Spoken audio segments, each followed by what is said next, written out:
lihatlah luasnya alam semesta. Pasutri ini sedang menikmati kebersamaan mereka hingga akhirnya mereka memutuskan untuk pergi karena sebuah tanda kehidupan akan lahir datang menyapa mereka.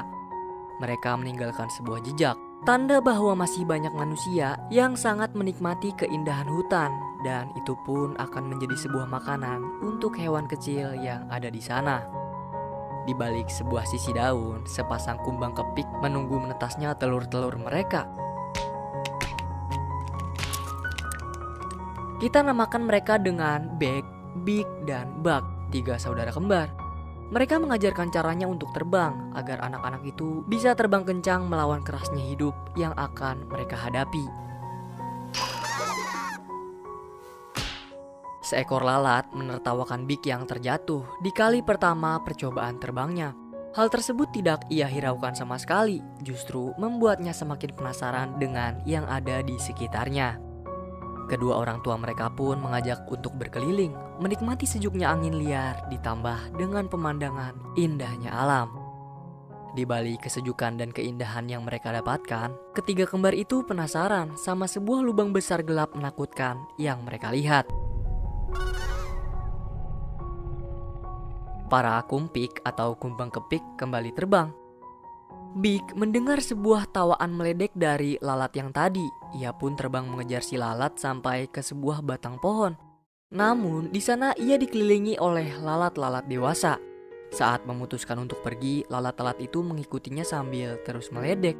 Dan naas bagi Bik, ia menabrak sebuah batu besar, membuatnya terjatuh ke dalam lubang dan merobek sebelah sayapnya. Para lalat itu sekedar mengecek keadaan Bik, lalu pergi tanpa ada niat untuk menolongnya. Awan mendung datang, kilatan petir menyinari kegelapan untuk sesaat. Rupanya Bik tidak sendirian, ada banyak sepasang mata makhluk lain di sekitarnya. Yang ia bisa lakukan hanya berteriak memanggil, meminta tolong kepada hewan apapun yang ada di permukaan. Meski berhasil keluar dengan kemampuannya sendiri, kini Bik memilih untuk berteduh, menunggu hujan berhenti. Namun, lagi-lagi ia terusir oleh para keong racun.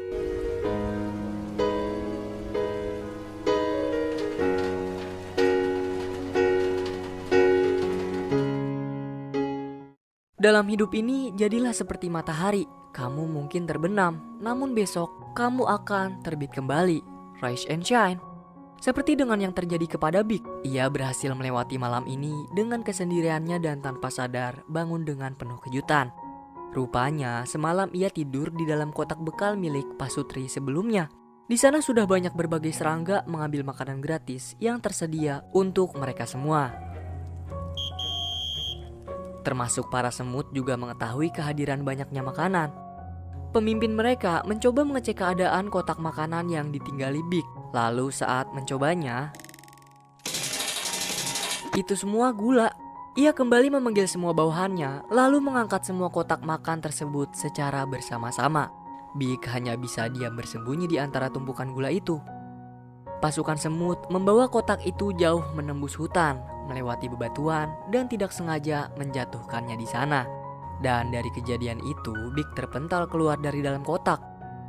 Secara tiba-tiba datang seekor kadal kacang. Hewan itu mengintai para semut. Bik yang kembali tersadar langsung bergegas masuk ke dalam kotak. Ia menakuti kadal itu dengan pantulan gema suara keras dari dalam kotak makanan.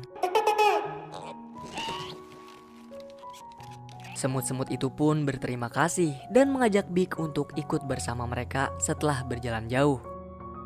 Jarak mereka sampai ke sarang hanya tinggal sebentar lagi. Pemimpin gerombolan itu memberi sinyal kehadiran timnya ke markas pusat. Nah, dalam perjalanannya menuju markas pusat, semut rangrang mengintai mereka. Dan dari situ, Bik merasakan ada hal aneh sedang mengintai mereka. Benar aja, semua semut rangrang langsung turun untuk menghadang mereka. Kemudian sebagai pemimpin tim, ia mengeluarkan sebongkah gula dengan maksud untuk memperlancar perjalanan. Tapi segerombolan rangrang itu nggak terima ternyata. Mereka semua serakah dan terus mengejar. Bik segera memperingatkan. Lalu semut-semut hitam itu pun langsung bergegas mempercepat langkah mereka dan lompat kabur menggunakan kotak. Begitupun sama dengan para semut rangrang. Mereka berkumpul menggunakan botol kaleng bekas untuk mengejar semut hitam.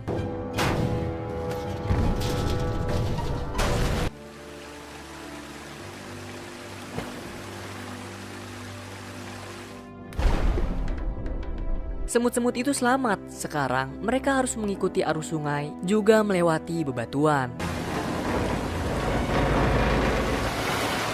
Semut rangrang berhasil mengejar. Mereka semua terombang-ambing di atas air.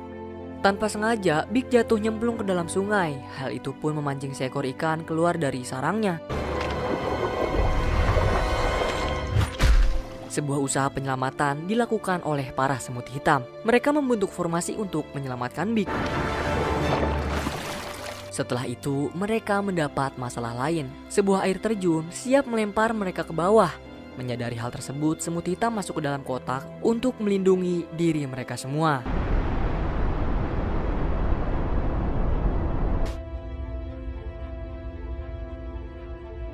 Para semut hitam selamat di dalam kotak, sedangkan semut rangrang langkah mereka terhenti karena botol yang mereka kenakan telah tenggelam. Tapi pemimpin mereka masih memiliki dendam. Begitupun dengan si ikan, ia tertancap dalam lumpur. Dari kejadian itu, kotak gula bonyok hancur menabrak batu. Beruntung semut hitam berhasil menyelamatkan beberapa tumpuk gula dari dalamnya, kemudian melanjutkan perjalanan. By the way, itu yang belakang kesian banget dah bawa sebanyak itu. Kenapa masing-masing dari mereka nggak bawa dua-dua aja sih? Dalam perjalanan mereka, Big melihat ada beberapa kumpik yang sedang berkumpul. Ia rindu dengan kedua orang tuanya. Ia juga sangat rindu untuk bermain bersama keluarganya. Tapi nasib berkata lain, sayapnya putus sebelah sehingga tidak memungkinkannya untuk pulang sendirian. Ia pun kembali ke para semut lagi. Di sungai yang sebelumnya, semut rangrang berhasil selamat, juga masih terus mengikuti jejak semut hitam. Matahari kembali terbenam, alam menunjukkan sosok seramnya. Di langit yang gelap gulita, bulan mampu bercahaya sendirian, ikhlas tanpa pamrih menerangi bumi. Bulan yang bersinar indah di malam hari membuat seseorang teringat akan hal-hal indah tak terlupa.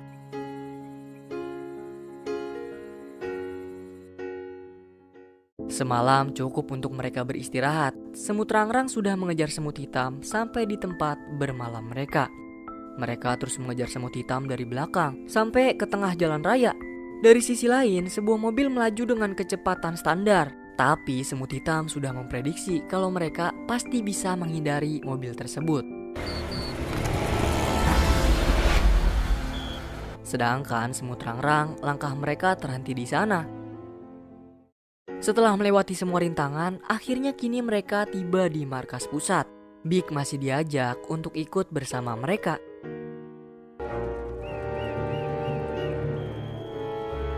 Semua semut yang menggigit makanan mengantri untuk menyetor dan melaporkan jenis makanan yang mereka bawa kepada sang ratu.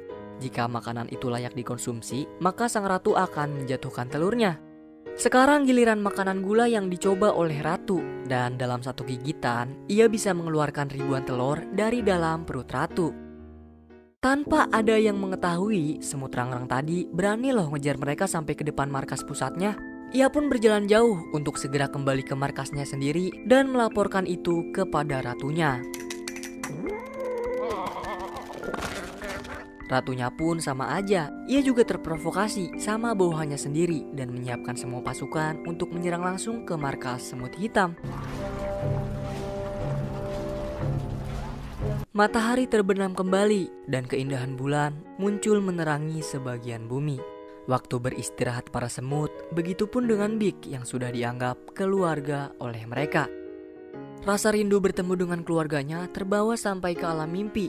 Ia pun terbangun, keluar dari sarang dan merasakan sendiri bahwa sayap sebelahnya perlahan mulai tumbuh. Hal itu membuatnya senang, lompat kegirangan.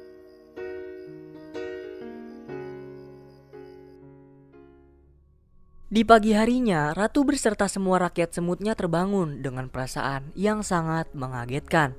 Mereka melihat keluar dan mengetahui sendiri kalau pasukan semut rangrang sudah siap untuk menyerang markas mereka. Pasukan rangrang juga udah siap dengan segala persenjataannya. Penyerangan pun dimulai.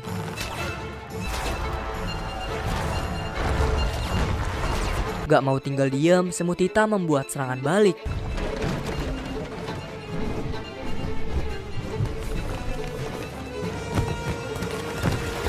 Di dalam markas, ketua tim yang bersama Big mencoba menjelaskan kalau sebenarnya semut rangrang tuh iri. Gak mau kerja keras tapi mau dapetin makanan yang banyak dengan cara merampas punya orang.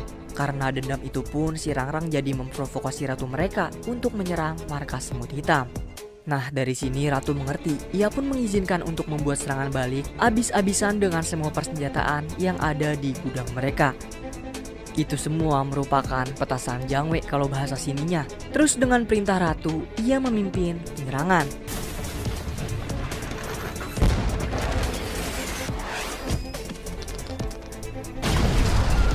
Satu serangan tersebut mampu memporak-porandakan pasukan rangrang. Akan tetapi, hal tersebut malah membuat mereka menjadi semakin marah. Serangan terus berlanjut, tapi semut hitam kehabisan pentul koreknya. Sesaat Big mengingat kalau ia pernah melihat benda sama di bekas tempat kemah Pasutri. Kemudian ia pun meminta pertolongan para semut untuk membantunya melewati pasukan semut rangrang.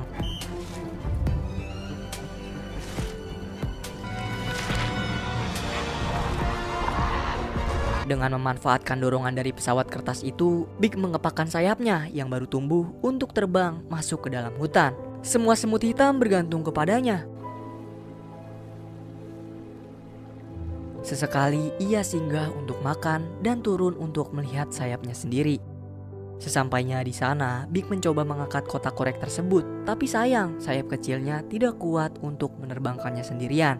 Kemudian secara tiba-tiba datang seekor laba-laba membawa kotak korek itu sendirian. Kedatangan senja yang menenggelamkan matahari mengajarkan kepada kita bahwa segala sesuatu tidak ada yang abadi. Sama seperti sarang para semut hitam yang hampir roboh karena terus diserang oleh para rangrang. Ratu bersama yang lain cuma bisa pasrah menunggu takdir seperti apa yang akan menimpa mereka. Sedangkan Big masih terus mengikuti si laba-laba sampai membawanya ke dalam lubang gelap yang pernah ia lihat bersama saudaranya sebelumnya. Karena keadaan, ia pun memberanikan diri untuk masuk ke dalam lubang itu mengejar si laba-laba. Lubang itu mengantar Big sampai ke sebuah pembuangan. Rupanya laba-laba tinggal di sana, dalam sebuah rumah mainan Barbie. Big pun terus mengikutinya sampai ke dalam. Dan ternyata juga mereka diikuti oleh binatang lain. Itu adalah seekor katak. Katak itu berhasil menangkap Big, tetapi Big melakukan perlawanan balik. Big tergeletak pingsan dari kejadian ini. Ia kembali bermimpi tentang keluarganya dan ia kemudian terbangun dengan perawatan dari si laba-laba. Big langsung berbicara to the point kalau dia tuh mau ngambil kotak korek ini buat ngebantu temennya, para semut hitam. Tentu laba-laba dengan senang hati membiarkan Big untuk memiliki kotak korek itu. Dalam perjalanannya menuju sarang semut, Big mendengar dan melihat ada kumbang kepik wanita yang lagi diledekin sama lalat-lalat. Kejadian itu persis sama kayak dulu ia sebelum kecelakaan. Ngelihat hal kayak gitu, Big pun gak diem aja. Ia menentang para lalat.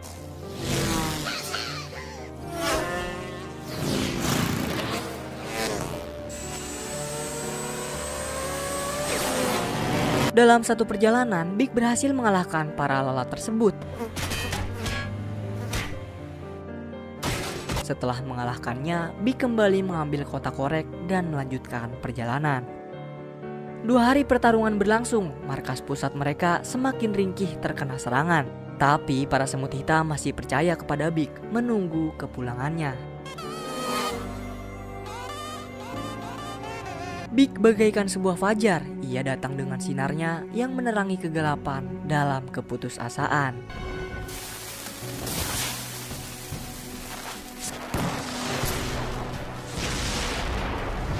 Semua petasan meluncur serta meledak di tempat yang tepat, membuat para rangrang mundur ketakutan.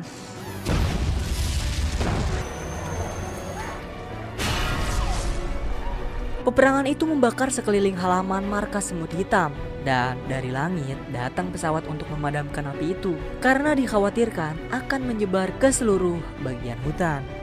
Kini markas pusat semut hitam benar-benar rata menjadi lumpur tersiram air. Waktu terus berjalan, hari demi hari silih berganti.